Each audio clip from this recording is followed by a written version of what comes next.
Hello, I'm Jordan Laudani in Econ 108, This is Trey Johnson, also in Econ 108. and we will be discussing prompt 3 for the week 14 rumination, and the question is innovation. Where does innovation come from, and how do you envision innovation happening under your preferred political economic future? So Trey, how where does innovation come from for you? I think innovation comes from,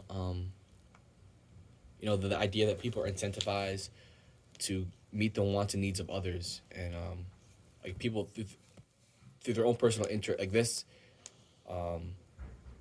being able to meet the wants and needs of others. People are the incentivization is to, you know, try to make something new or something better to meet others' wants and needs. So I think this is kind of where innovation really comes from. What about you? For me, I think innovation comes from problems. So I think the problems we have in our world is what fuels innovation for us because when we see a problem, we try to come up with a way to try to solve that problem. So, for example, when we're wasting too much money on or when cars are gas guzzlers, we learn ways to make them lighter and faster and engine and more fuel efficient. So we're spending less money to make the car run. So I think that's for me that's where innovation comes from. The problems in our world because we start to think of ways as Trey said, or that's an incentive for us as Trey said, to try to solve and fix that. And when we do that, we start coming up with new ideas. And I also think innovation comes from failure. So failure in trying to solve a certain problem leads us on the path down the path of building on to that failure to create a success in that. So I think the two places for me that innovation comes from are problems and failures. I would definitely agree. I think people are, um, through or economically inspired to meet the wants and needs of others for their own personal interests, as I kind of explained earlier. But um, I think this really, for me, I feel like that's really the basis of what kind of drives innovation. Um, for example, like um, people innovating what they call gibbets. Mm-hmm. Exactly, those aren't really necessary, obviously, but somebody saw there was a market for people's wants and needs. So some people innovated and created like these kind of pointless objects. So I think people are incentivized to meet people's wants and needs for their own personal gains from them. So I think that's really what um, innovation really comes from. Yeah, I agree. So for me, Jordan, personally, how I envision innovation happening under my preferred political economic future would be that when I look in the future, I want to see because I'm a minority, I want to see other minorities succeed and grow. And I think in our current education system and how the the process of getting kids from high school to college, I don't think it's as productive and efficient as it could be. I think that there's a failure in dispersing the knowledge to certain minorities about what opportunities and potentials they have in their future. So I think a lot of kids, especially minorities, undercut themselves and pigeonhole themselves into certain systems and colleges that they think, oh, this is meant for me when they could be achieving higher. So for me, I envision innovation happening in this political and economic environment would be to work towards increasing the education and information dispersed to these minority high school students in their sophomore and junior years to show them what they can achieve and what they can reach and to not set limits on their standards so they can grow into their fullest potential and not only will this benefit themselves but it will benefit the economy because we will be producing and creating smarter people, higher achieving people, and this will overall benefit us. Trey, how do you see innovation happening in your preferred political and economic future? How I see innovation happening in the future. Um, I think my preferred political economic future. I really want there to be. I think obviously I think incentives drives a lot of innovation.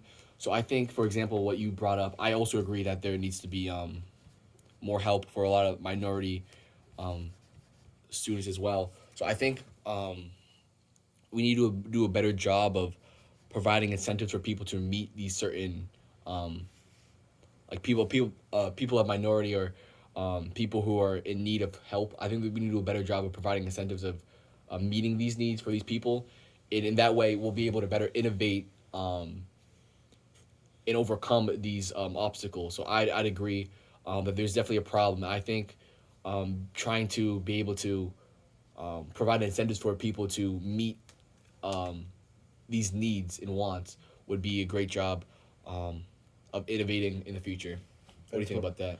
I totally agree. I think creating an incentive structure that would work towards informing students of their potentials would definitely help to boost the economy, because creating that incentive structure would create efficiency and productivity in a way that would be allowing all these minority students and other individuals as well to have something to work towards reaching their fullest potential, so they're not sitting idly by and just taking whatever they're given. They're proactively acting in their lives in a way in which they will be working towards to achieving the best possible future for them. Trey, do you have any kind of incentive, an idea for an incentive structure that would work towards this? Gee, this is a hard question to answer. Are you talking about an incentive structure for the students themselves, or for people to help the students? What are you talking about here? I'm talking about creating an incentive structure for people to help the students. Um, this is definitely a hard question to answer, especially right now. But I mean, an idea. I'm throwing an idea out. An idea would probably maybe to, allocate maybe resources and funds to maybe aids, or maybe assistance to help these students and minorities, or students who are in need or don't really know the path they want to go on.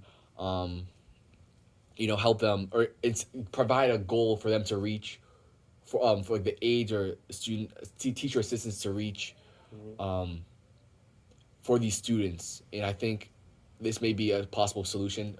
It's an idea, but I think it could help. What do you think? I think a certain incentive structure that may work in this scenario would be to.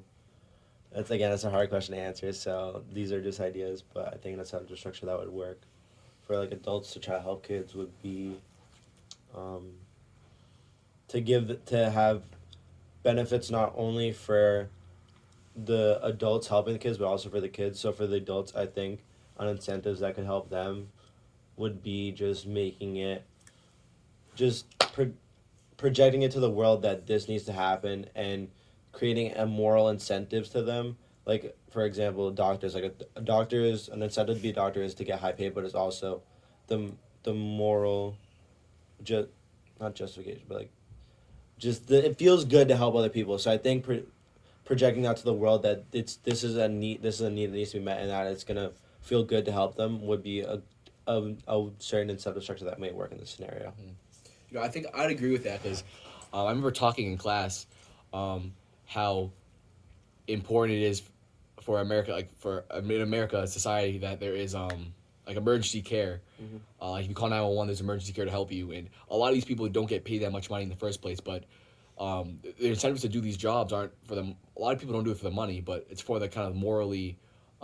They do it for kind of like morally. I don't know, because it's good to help people. People like they like helping other people. So, I think incentives obviously could be obviously helping with money, allocating money, but also providing like a moral justification to help these students would also be a good idea in helping minority students and students in need as well. Awesome. I completely agree. I think we're running out of time, so thank you for this talk. This is our answer for question 3 for the rumination for week 14. Thank you for your time. Have a good day. Thank you.